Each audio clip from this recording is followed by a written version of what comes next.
Precisamos de 500 inscritos no canal para que ele comece a gerar dinheiro. A renda será doada para pessoas em situação de vulnerabilidade. Nos ajude compartilhando este vídeo para uma pessoa querida. Amigos queridos, nesta manhã de luz em nossas vidas, pedimos a Jesus, Mestre amado, que nos envolva em suas vibrações de paz e de esperança. Sê conosco, Senhor.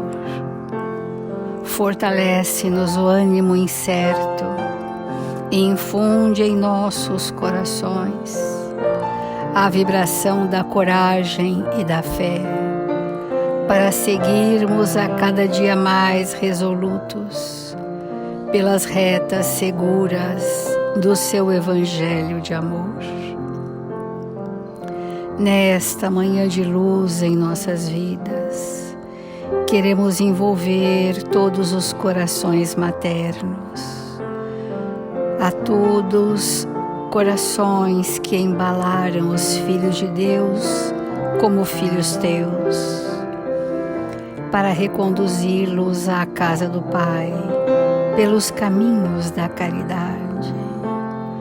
A todas as mães que embalam seus filhos, que lhes estendem as mãos e lhe oferecem o colo. A todos os filhos pela gratidão por suas mães, pela oportunidade redentora de tê-los trazido a esta existência na Terra. E é neste conclave de luz, embalados pela suavidade e melodia da música, pedimos a Maria, Mãe de amor e misericórdia, que envolva e abasteça os corações maternos na terra. Assim, Mestre amado, em seu nome, em nome de Maria e dos Espíritos responsáveis por este Evangelho, iniciamos as reflexões desta manhã. Obrigada, Senhor Jesus. Obrigada, amigos queridos, e que assim seja.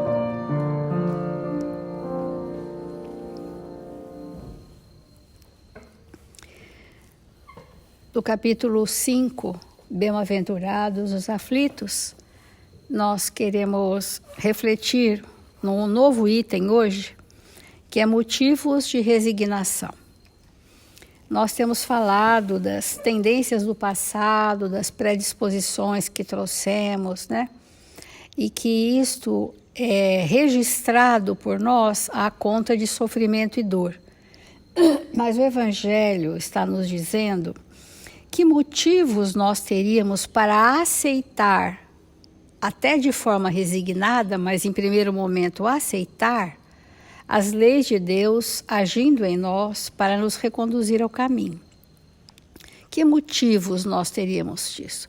O motivo se chama pacificação da consciência. O motivo se chama libertação das amarras do passado. O motivo é o progresso e evolução do espírito que temporariamente estagna por falta de força de compreender que aquelas dificuldades do caminho são redentoras. Então, diz o Evangelho, motivos de resignação. Por essas palavras, bem-aventurados os aflitos, porque serão consolados, Jesus indica ao mesmo tempo a compensação que espera aqueles que sofrem e a resignação que faz abençoar o sofrimento como prelúdio da cura. Então, nem todos os que sofrem são bem-aventurados, porque às vezes estão no sofrimento sem aproveitamento na sua evolução, sem compreender a sua evolução. Estão, às vezes, nos tormentos da revolta, nas fugas, na intemperança, mas aqueles que aceitam as aflições como sendo o remédio justo e necessário, estes terão uma consequência de ditosos, felizes e bem-aventurados. Essas palavras podem ainda ser traduzidas assim: deveis considerar-vos felizes por sofrer, Porque as vossas dores nesse mundo são a dívida das vossas faltas passadas. E essas dores suportadas pacientemente sobre a terra vos poupam séculos de sofrimento na vida futura. Todas as vezes que nós temos uma pendência, uma dívida, alguma coisa a saldar, nós nos inquietamos. Enquanto aquilo não se resolve, a gente não se aquieta. E quando essas, entre aspas, dívidas são de natureza moral, quando infringimos leis divinas, imagina o tormento que criamos para nós. Mas não querendo entrar no tormento, nós criamos um mundo de ilusões para anestesiar o tormento, mas ele está vivo, né? Pulsando em nós todo o tempo. Então a gente vai comentar uma lição do Emmanuel, do livro Pão Nosso, que fala sobre correções, que quer estarmos sendo corrigidos pela lei de Deus, né? Como é importante essa compreensão, né? A lei divina, que é o desmembramento do amor de Deus por nós, nos reconduz ao caminho. E quanto mais dóceis, menos dor. Quanto mais rebeldes, mais resistentes, mais sofrimento. Então, diz assim uma epístola de Paulo aos Hebreus: se suportais a correção, Deus vos trata como filhos, pois que filho há a quem o pai não corrija? Então, como é receber a correção do pai ou dos pais e de Deus, nosso Pai misericordioso e justo? Bem-aventurado o espírito que compreende a correção do Senhor e aceita sem relutar. Ainda aqui é a aceitação, nós estamos ainda distantes do que seria a resignação, mas que nós, se já compreendemos os itens anteriores desse evangelho, que é a identificação do que está degenerado em mim e a regeneração, que são as corrigendas, se nós entendermos profundamente isso no ser espiritual que somos e percebermos a corrigenda que estamos recebendo, a facilidade de aceitar é maior, porque já sei por que passo por aquilo. Sinto que necessito passar por aquilo e posso vir a sentir que, embora sofrido, é um bem para mim. Esse tipo de trabalho com o nosso pensamento, quando isso for uma verdade e não uma teoria, faz com que nós sejamos espíritos dóceis, mansos e, portanto, receptivos a essas corrigendas que Emmanuel nos traz, né? Raras, todavia, são as criaturas que conseguem entendê-la e suportá-la. Por vezes, a repreensão generosa do alto, símbolo do desvelado amor, atinge o campo do homem, traduzindo advertência sagrada e silenciosa. Mas, na maioria das ocasiões, a mente encarnada repele o aguilhão salvador e mergulha dentro da noite da rebeldia. Então, esse perfil que Emmanuel está trazendo é um perfil muito característico da humanidade da Terra. Ao invés de nós percebermos o aguilhão salvador, que aquilo veio para trazer uma profunda transformação, eu não aceito, porque não me compreendo como filho de Deus, não me sinto espírito em progresso e por isso eu me rebelo. Repele o aguilhão e mergulha na noite da rebeldia. Porque a contraposição maior da aceitação é a rebeldia. E elimina possibilidades preciosas e qualifica de infortúnio insuportável a influência renovadora, destinada a clarear-lhe o escuro e triste caminho. É muito importante a gente se ater um pouco a esse pensamento de Emmanuel, né? Vamos perguntar para nós mesmos, quando chegam as dificuldades, se nós entendemos como desafio ou só sofrimento? Se nós entendemos como oportunidade ou nos rebelamos e perdemos a oportunidade? Como é para nós? Porque isto é que vai modificar o nosso estado íntimo diante das provas, Para os espíritos que já aceitam com resignação as adversidades do caminho, as provas, o momento provacional do espírito passa a ser um momento de oportunidades. Nem vai ser registrado como uma provação de sofrimento, mas bendita seja a oportunidade que me chega para que eu possa aferir em mim o quanto eu já me percebo como espírito e o quanto a minha vontade me redireciona às retas seguras do bem. Muita gente, em face do fenômeno regenerativo, que é o que nós estamos passando, né? Será um século para estabelecer a regeneração planetária, né? Da década de 50 a 2050 e poucos, esse século de transição planetária é um século regenerador. Então, muitas vezes, nós passamos por isso tão somente fazendo fuga espetacular da situação difícil, palavras de Emmanuel. Fugas espetaculares da situação difícil. Qual é a fuga mais espetacular da humanidade? Para onde nós vamos? Para o materialismo. O mundo se encerra no materialismo. E eu não vivo como espírito, a não ser como uma personalidade densificada pelo materialismo. Porque como é que nós vamos entender o materialismo? A densidade vibratória do perispírito, não são as ações externas. Quanto mais eu agregar emoções corrompidas no meu perispírito, mais materializada eu estou. E, portanto, isso é um indício do materialismo.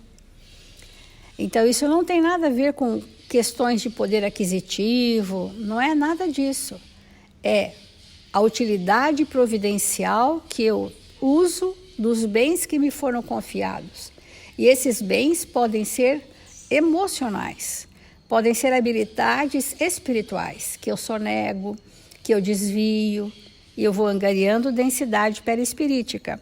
Então, quando o aguilhão salvador chega, eu estou mergulhado no materialismo, que são as forças da rebeldia e da ilusão, porque eu tenho medo de passar por aquele processo de aferir. Existe essa síndrome nas crianças de todas as épocas, que prova é uma coisa muito ruim. A criança de 5 anos, que ela está começando a alfabetizar, ela já tem medo da prova. E isso passou a ser um clichê mental que desvirtuou a finalidade útil da prova. Então, o jovem fala, eu estou numa semana de provas, ele quase morre nessa semana de provas. Por quê? Porque o espírito, mesmo nas provas da escola material, tanto quanto da escola do espírito, a escola da vida, ele teme ser aferido naquilo que ele sabe. Porque a prova veio para aferir se nós estamos prontos para passar para uma etapa superior. Agora, se eu sou um espírito rebelde, eu não me preparo. Por isso que tenho medo, eu não me sinto preparado para as adversidades. E sempre nós estamos achando que alguém vai fazer alguma coisa ruim conosco.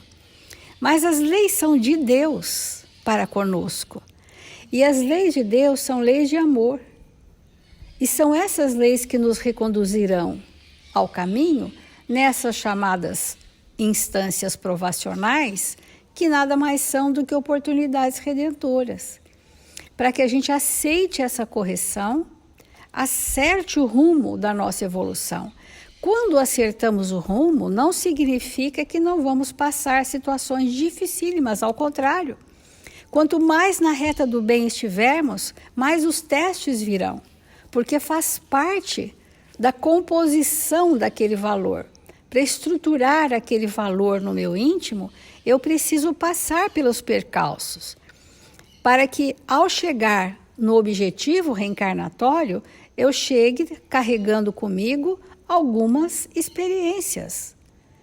E são com essas experiências que eu vou retornar ao mundo espiritual. Porque o grande temor de retornarmos ao mundo espiritual é de nós estarmos com a valise de mão vazia de sentimentos nobres. Então, qual é a bagagem que nós vamos levar? Muita gente em face do fenômeno regenerativo, apela para a fuga espetacular da situação difícil. Entrega-se inerme ao suicídio lento, abandonando-se à indiferença integral pelo próprio destino.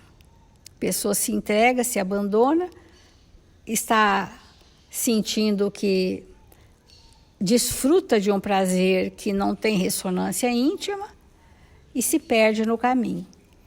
E a espiritualidade, nesse item do Evangelho, está nos convidando a nós reajustarmos a rota, aceitando que a lei de Deus nos conduza, e a lei de Deus nos conduz através da nossa consciência e do próximo que chega para nós, sinalizando qual é o caminho a seguir.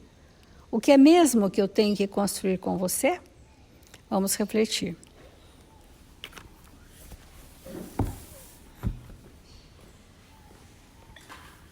Nós estamos num dia muito especial, em que nós comemoramos o Dia das Mães. E é interessante, logo nesse dia, nós abrirmos o Evangelho para falar sobre motivos de resignação.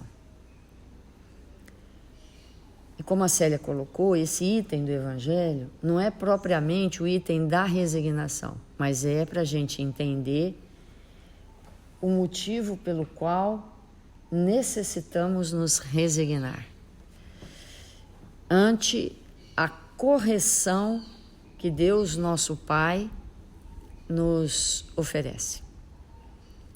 Então, quando nós pensamos dessa forma, e o Evangelho é sempre para nós, para a nossa intimidade, então nós temos que perguntar assim, para aqueles que são espíritos, que nesta existência são mães, se seus filhos são motivos de resignação. Porque, e também pais podem perguntar isso, né? Se seus filhos são motivos de resignação.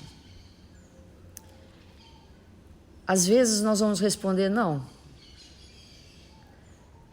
Porque meus filhos são tão bons, às vezes melhor que eu mesmo.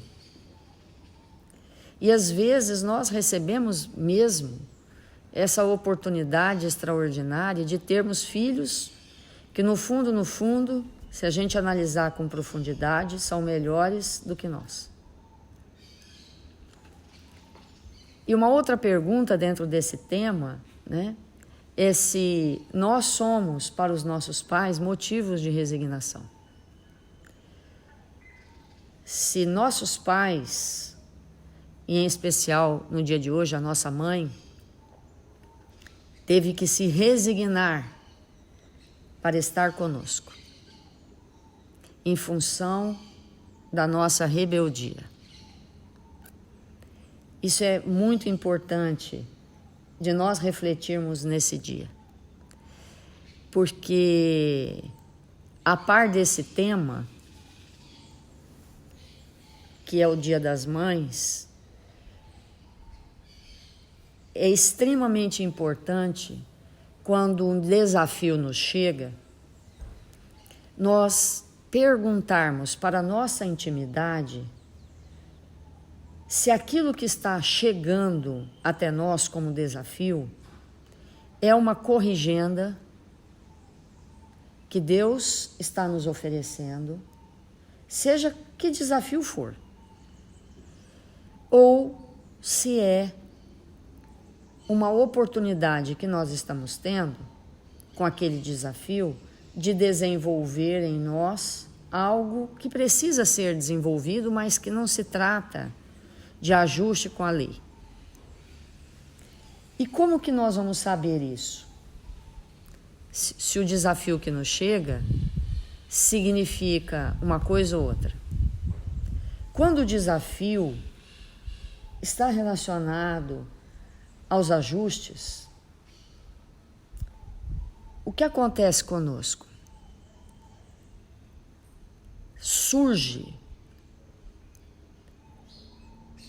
um efeito colateral que é a impaciência, a rebeldia, a raiva, o ódio, a intemperança, revelando que a corrigenda chegou e nós, como espíritos rebeldes que sempre fomos, ante as leis divinas, porque isso que é importante nós compreendermos. A corrigenda vem através de um marido difícil, um filho difícil, um amigo difícil, alguém difícil, e aquele alguém, entre milhões de aspas, difícil, é a corrigenda de Deus para nós. E espíritos sempre rebelde que fomos, não aceitamos aquela corrigenda, nos opomos, largamos, abandonamos, vamos embora e nos afastamos daquilo que é para nos corrigir.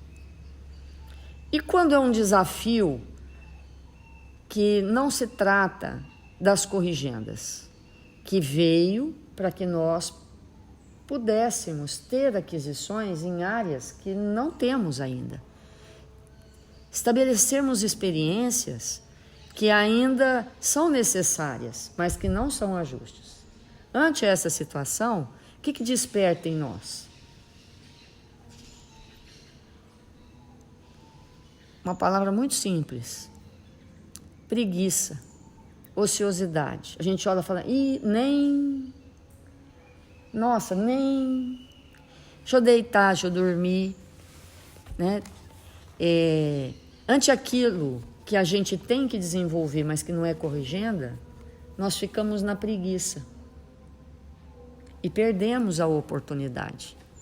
Mas hoje o Evangelho não fala sobre isso, sobre esse aspecto de nós ficarmos morosamente perdendo o nosso tempo para não aproveitar a oportunidade. Hoje o Evangelho fala das corrigendas, dos motivos de resignação.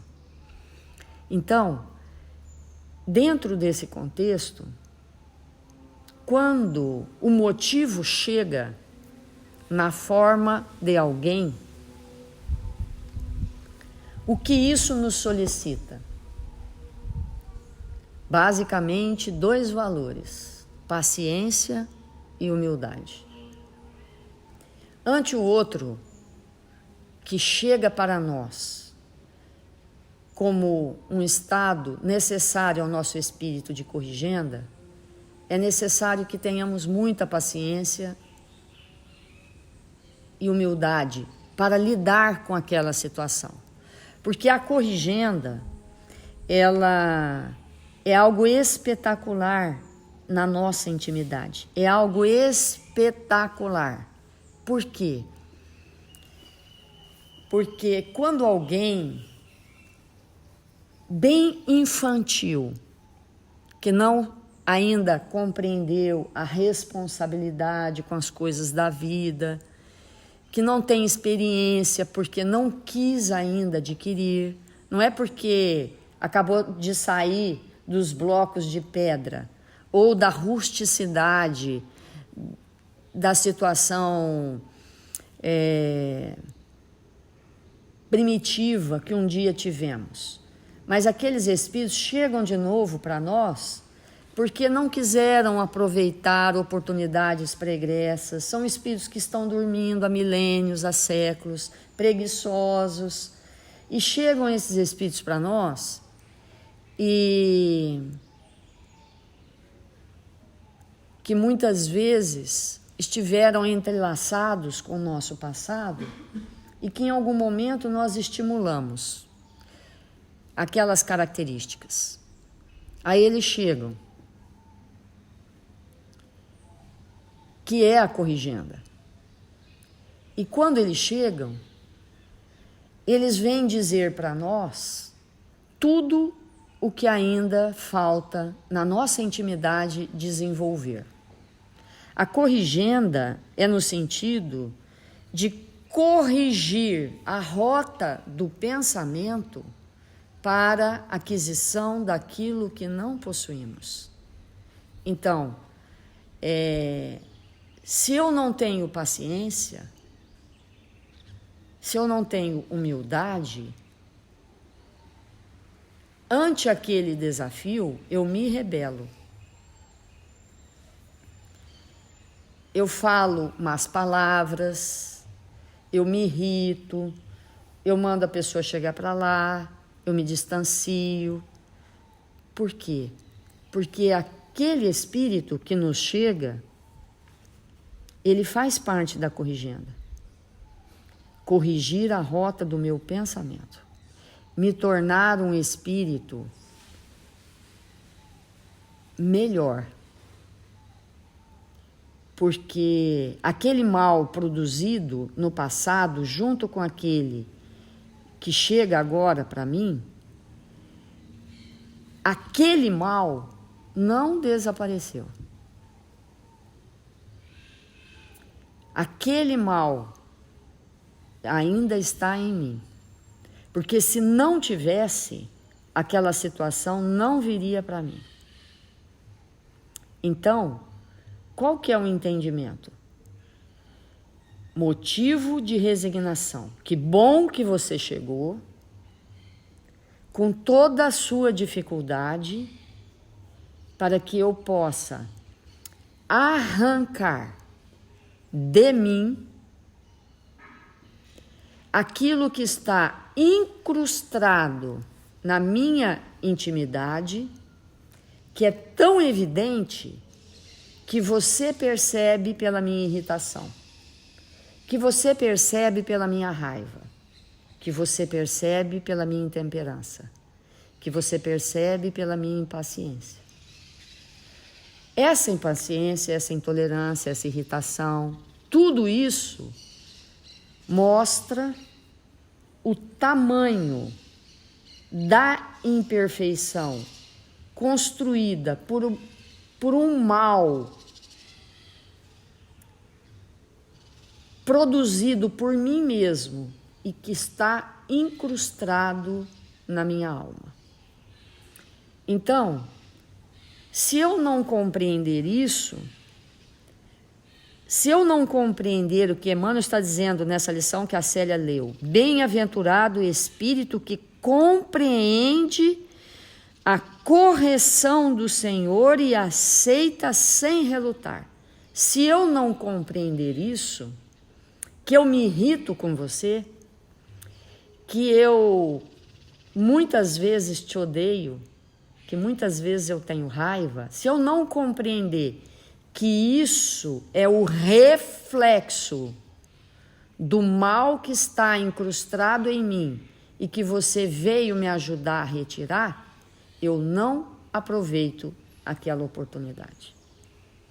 E fico falando para você, para o vizinho, para os amigos, para os parentes, quão difícil você é.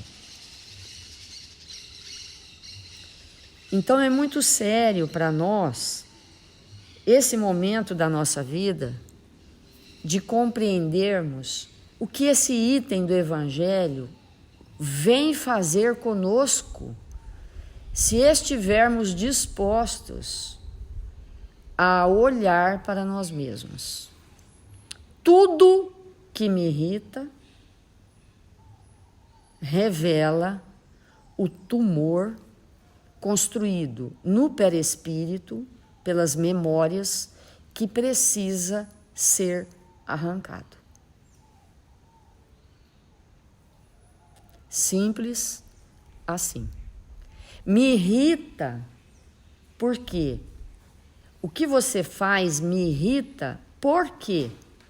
Porque entra em ressonância com aquilo que está incrustado em mim. O que então fazer? Entender que é através de você que eu vou me renovar.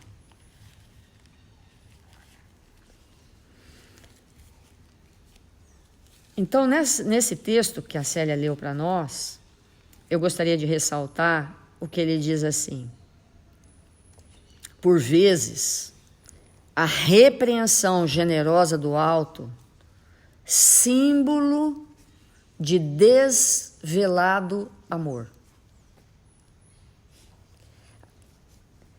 nós precisamos nos evangelizar muito para entender que aquele espírito que me tenta, no sentido de eu expressar o pior que tem em mim, é a máxima expressão do símbolo do desvelado amor de Deus por mim.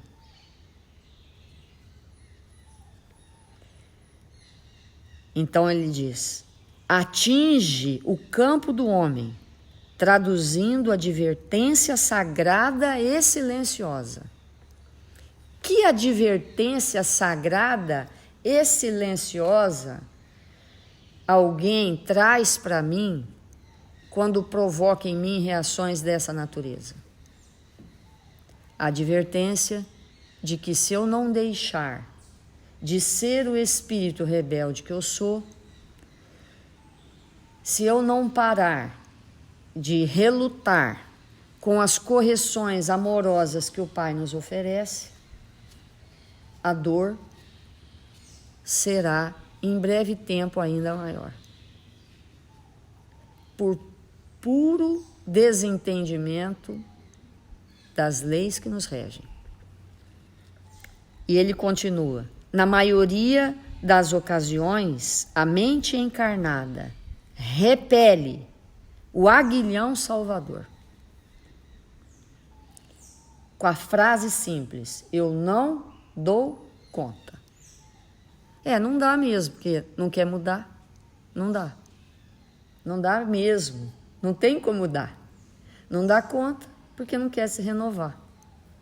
Né? Não entendeu o motivo da resignação. Elimina possibilidades preciosas. Como que a gente elimina? Larga, abandona. Quando não dá de jeito nenhum para uma coisa nem outra, a gente vai na paralela, finge que tá, mas não tá, né? Finge que é, mas não é. E aí nós vamos perdendo essas oportunidades. Então, eliminamos possibilidades preciosas e qualificamos de infortúnio insuportável a influência renovadora. Aí a gente diz: mas você é insuportável. Né? E o Evangelho está dizendo: essa é a nossa oportunidade redentora, destinada a clarear-nos o escuro e triste caminho. Porque se a gente olha para trás, e Jesus é bem claro para nós, ele recomenda: não olha para trás, não olha para trás, segue para frente, não olha para trás. Né? E por que a gente não deve olhar para trás? Porque todos nós sabemos o que tem atrás. Vamos olhar só para frente e caminhar. E se a gente não fez anteriormente, vamos fazer agora. Esse é o motivo pelo qual Jesus, na sua infinita bondade, solicitou que esse Espírito que pôs esse texto no Evangelho e que outros autores vêm complementar para entendermos mais claramente o que significa, é o motivo pelo qual nós podemos verdadeiramente nos salvarmos. Porque a salvação, ela é própria do Espírito que está desejoso de ser caridoso. Caridade, né? Porque só a caridade nos salva. Então nós queremos, com isso, estimular a reflexão sobre esse tema tão importante em nossas vidas.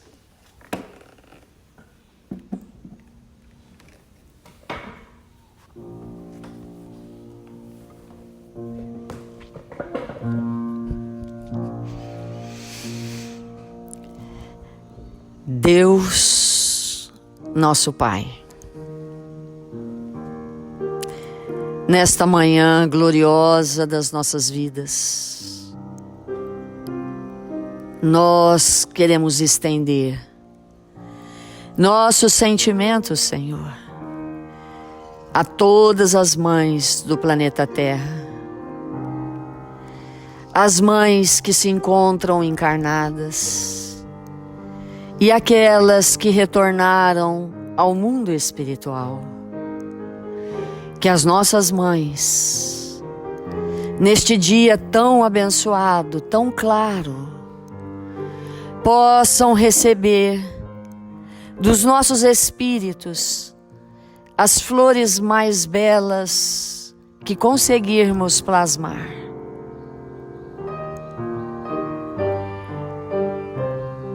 Que elas possam nesse instante receber da nossa gratidão por um dia ter aceitado de nos trazer na barca do ventre o espírito que somos, necessitados de luz, de amor, de paz. Queremos expressar às nossas mães nossa eterna gratidão por ter nos acompanhado, por ter aceitado de nos trazer, de nos acompanhar, de nos amar, de nos instruir, de velar por nós nos momentos mais delicados das nossas existências. Queremos agradecer às nossas mães pela ternura que nos envolveram, pelo amor, pela gentileza. Agradecer às nossas mães pelo bem que nos fizeram, que tantas vezes nem percebemos. Agradecer, Senhor, às nossas mães por estarem vinculadas aos nossos corações, nos dando a oportunidade de desenvolver valores que ainda não possuímos, valores da gratidão. Mil vezes obrigado, Senhor, por Deus nosso Pai nos ter conduzido através dessas mães amorosas, à existência que nos encontramos nesse momento. Que possamos ser aqueles espíritos a nos regenerar e devolver na forma de gratidão e de iluminação de nós mesmos tudo o que recebemos. Queremos agradecer nesta manhã luminosa da nossa vida a Maria, a doce mãe de Jesus, este Espírito que é exemplo para a terra toda, que trouxe para nós o Filho amado, que veio nos ensinar as lições de vida eterna, que ilumina as nossas vidas, que nos direciona ao bem e ao amor. Recebe, Mãe querida, a nossa eterna gratidão e a nossa reverência pela sua maternidade, pela sua dedicação, pela sua renúncia, pelo seu amor, pelos seus exemplos. E que as suas servas, que trabalham em seu nome na terra, possam igualmente envolver todas as mães, levando aos seus corações paz e bom ânimo, e para aquelas que perderam seus rebentos, seus filhos amados, possam nesse instante receberem do seu amor, do seu conforto, da sua luz, serem visitadas nesta manhã, para que seus corações enternecidos pelo seu amor possam se recuperar, cicatrizar. E assim nós encerramos o culto desta manhã, profundamente agradecidos pela presença do amor de Deus em nossas vidas, através de todas as mães da terra. Que o Senhor nos abençoe e nos fortaleça, hoje e sempre.